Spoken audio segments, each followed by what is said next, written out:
Sino ba kasi yan? Sino ba yan? Sino nga ba yan? Sino ba yan? Naku, ito pag-uusapan natin, ito siya magandang actress. Marami talagang nagagandahan sa kanya at ito siya nanalo sa isang reality show. Ito nung manalo siya, di ba, siyempre inalagaan siya ng kanyang studio, ng kanyang mother network yan, inalagaan siya ng gusto. Hanggang na, siyempre, bilang isang babae, mahina talaga ang puso ng babae. Siyempre nakakita siya ng iniibig niya, di ba, iniirog niya. Siyempre siguro nagmahal naman itong babaeng ito, kaya hindi naman natin sabihin na tigilan natin yung ano ng puso, tibok ng puso. Kaligayahan Niya, oo. Kasi kahit ano pa yung ano ng karir niya, kung talagang ano ng puso, talaga ito na ang pinakamatindi. Mahirap pala ang babae magmahal ng gusto. Dahil bukod kasi sa ibibigay niya yung sarili niya, pati yung kanyang mga naiipon, pati yung kanyang mga kabuhayan, showcase, ibibigay niya ano sa ba lalaki. itong natagpuan niya na ito? Naku, ito yung natagpuan niya.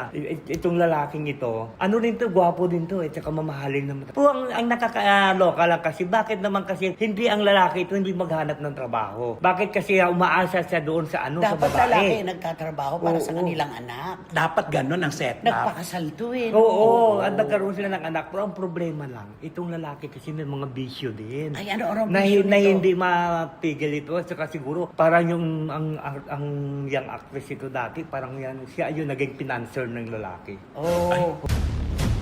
Ang mainit at chika! Ang mga walang prenong intriga. Ang mga pinagpipistahang kontrobersiya. Tungkol sa kanya na mga pinapagsaha na lunas.